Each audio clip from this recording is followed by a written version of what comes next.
നമ്മുടെ നാട്ടിലെ കുട്ടികൾ മെസ്സിയുടെയും നെയ്മറിന്റെയും ക്രിസ്റ്റിയാനോ റൊണാൾഡോയുടെയും എംബാബയുടെയും ഒക്കെ ആരാധകരായി മാത്രം ഒതുങ്ങേണ്ടവരല്ല. ലോകകപ്പ് ഫുട്ബോളിൽ നമ്മുടെ ഇന്ത്യക്കും പ്രാതിനിധ്യം വേണം എന്നുള്ളത് നമ്മുടെയൊക്കെ ആഗ്രഹമാണ്. അതിന് നമ്മുടെ സ്കൂളുകളിൽ കായിക വകുപ്പിന്റെ സഹകരണത്തോടെ കൃത്യമായ പദ്ധതികൾ വേണം. സാർ, കേരളത്തിലെ സ്കൂളുകളിൽ LP തലം മുതൽ ഹയർ സെക്കൻഡറി തലം വരെ പഠിക്കുന്ന കുട്ടികൾക്ക് ഒരു കായിക അധ്യാപകൻ മാത്രമാണുള്ളത്. സാർ, കായിക വകുപ്പും വിദ്യാഭ്യാസ വകുപ്പും കൂടി ചേർന്ന് LP ഹയർ സെക്കൻഡറി തലങ്ങളിൽ കൂടി കായിക അധ്യാപകരെ നിയമിക്കുന്നതിനുള്ള നടപടി സ്വീകരിക്കുമോ? മിനിസ്റ്റർ. സർ, കായിക അധ്യാപകരുടെ കുറവ് ശ്രദ്ധയിൽപ്പെട്ടിട്ടുള്ളതാണ്. അത് പരിഹരിക്കുന്നതുമായി ബന്ധപ്പെട്ട കാര്യങ്ങൾ പരിശോധിക്കുന്നു. സാർ, സ്കൂളുകളിൽ പ്രത്യേകിച്ച് ഗ്രാമീണ മേഖലകളിലെ സ്കൂളുകളിൽ കായിക പരിശീലനത്തിന് സൗകര്യങ്ങൾ കുറവാണ്. ചിറയൻകീഴ് നിയോജക മണ്ഡലത്തിൽ ദേശീയ ഫുട്ബോൾ താരമായ ശ്രീജിത്തിനെ പോലെ നിരവധി പ്രതിഭകൾ കേരളത്തിൽ അങ്ങോളം ഇങ്ങോളം ഉണ്ട്. മെച്ചപ്പെട്ട സൗകര്യം ഗ്രാമങ്ങളിലെ സ്കൂളുകൾക്കും വിദ്യാർത്ഥികൾക്കും കൂടി ലഭ്യമാക്കുന്നതിനുള്ള പദ്ധതി കായിക വകുപ്പ് സ്വീകരിക്കുമോ? മിനിസ്റ്റർ. സർ, നിലവിൽ ഒരു പഞ്ചായത്തിൽ ഒരു കളിസ്ഥലം OP എന്ന പദ്ധതിയുടെ ഭാഗമായി സ്കൂളുകളിലും പ്രാദേശികമായും കായിക മേഖലയിലെ സൗകര്യങ്ങൾ മെച്ചപ്പെടുത്തുന്നതുമായി ബന്ധപ്പെട്ട പദ്ധതികളുണ്ട്. കൂടുതലായ സൗകര്യങ്ങൾ ഏർപ്പെടുത്തുന്നതിനെ സംബന്ധിച്ച് ആലോചിക്കും. ശ്രീ ചാണ്ടി ഉമ്മൻ.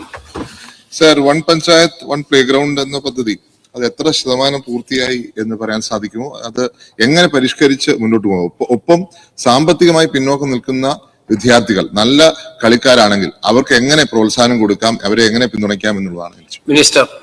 സർ, ഒരു പഞ്ചായത്ത് ഒരു കളിസ്ഥലം എന്ന പദ്ധതിയുടെ ഭാഗമായി 50% പണം MLA MP ആസ്തി വികസന ഫണ്ടും അതുപോലെ തന്നെ തദ്ദേശ സ്വയംഭരണ സ്ഥാപനങ്ങളും വിവിധ CSR ഫണ്ടുകളും ഉപയോഗിക്കുകയും അതുപോലെ തന്നെ 50% കായിക വകുപ്പിന്റെ പ്ലാൻ ഫണ്ടിൽ നിന്നുമാണ് അനുവദിക്കുന്നത്.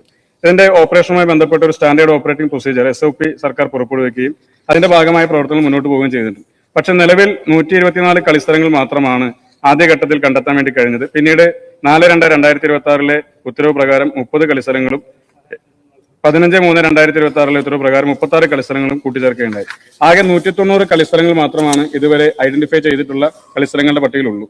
നിലവിൽ 27 കളിസ്ഥലങ്ങൾ മാത്രമാണ് നിലവിൽ പൂർത്തീകരിക്കപ്പെട്ടിട്ടുള്ളത്. അത് പദ്ധതി ലക്ഷ്യം വെക്കുന്നതിന്റെ 5% മാത്രമാണ് എത്തിച്ചേർന്നിട്ടുള്ളത്. പദ്ധതി കുറെ കൂടി വിപുലമായും കാര്യക്ഷമമായി നടപ്പിലാക്കുന്നതുമായി ബന്ധപ്പെട്ട കാര്യങ്ങൾ സർക്കാർ ആലോചിക്കുന്നുണ്ട്.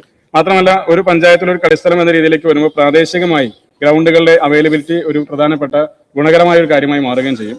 നമ്മുടെ ഗ്രൗണ്ടുകളെ സംബന്ധിച്ച് പൊതുവിൽ നിലനിൽക്കുന്ന ഒരു ബോധ്യം എന്ന് പറയുന്നത് ഗ്രൗണ്ടുകൾ എപ്പോഴും പുരുഷന്മാർക്ക് മാത്രമായി നിലനിൽക്കുന്നതാണ് എന്നൊരു പൊതുബോധ്യം നമ്മുടെ സമൂഹത്തിനകത്തുണ്ട്. ഗ്രൗണ്ടുകളിലേക്ക് സ്ത്രീകളുടെ കൂടി സാന്നിധ്യം വരാതിരിക്കുന്നതിന് കാരണം പലപ്പോഴും അടിസ്ഥാനപരമായ സൗകര്യങ്ങൾ ഇല്ലാത്തതുകൊണ്ടാണ്.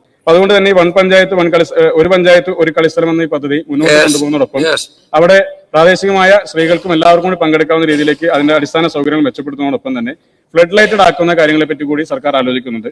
വൈകുന്നേരങ്ങളിൽ 5 മണി മുതൽ രാത്രി 10 മണി വരെ നീണ്ടു നിൽക്കുന്ന രീതിയിൽ കളിസ്ഥലങ്ങൾ ഉപയോഗിക്കാൻ വേണ്ടി കഴിഞ്ഞാൽ അത് ലഹരിക്കെതിരെ ഒരു വലിയ പ്രചരണ മാർഗം കൂടിയായിട്ട് മാറും. ചെറുപ്പക്കാർ കൂടുതലായി എൻഗേജ് ചെയ്യും. അവർ കൂടുതലായി എൻഗേജ് ചെയ്യുന്നതോടുകൂടി അതൊരു പാരലൽ ആയിട്ടുള്ള ഒരു നൈറ്റ് ലൈഫ് സംവിധാനത്തിലേക്ക് കൂടി മാറും. ഏതെങ്കിലും പ്രദേശത്ത് ഒരു തട്ടുകടയോ ചായക്കടയോ തുടങ്ങി കുറെ ചെറുപ്പക്കാർ വന്ന് ചായ കുടിച്ച് നിൽക്കുന്നതല്ല, മറിച്ച് പകൽ എങ്ങനെയാണോ ആളുകൾ എൻഗേജ് ചെയ്യുന്നത് അതുപോലെ തന്നെ വൈകുന്നേരങ്ങളിലും രാത്രികളിലും എൻഗേജ് ചെയ്യാൻ സാധിച്ചാൽ, ഗ്രൗണ്ടുകൾ ആ തരത്തിൽ ഉപയോഗിക്കാൻ വേണ്ടി സാധിച്ചാൽ, നേരത്തെ ചോദിച്ചതുപോലെ തന്നെ നമ്മുടെ പ്രദേശത്തെ നാട്ടുമ്പുറങ്ങളിലെ ചെറുപ്പക്കാർക്ക് കൂടുതലായി കായിക മേഖലയിൽ ഉയർന്നു വരാൻ കഴിയുന്ന സാഹചര്യം.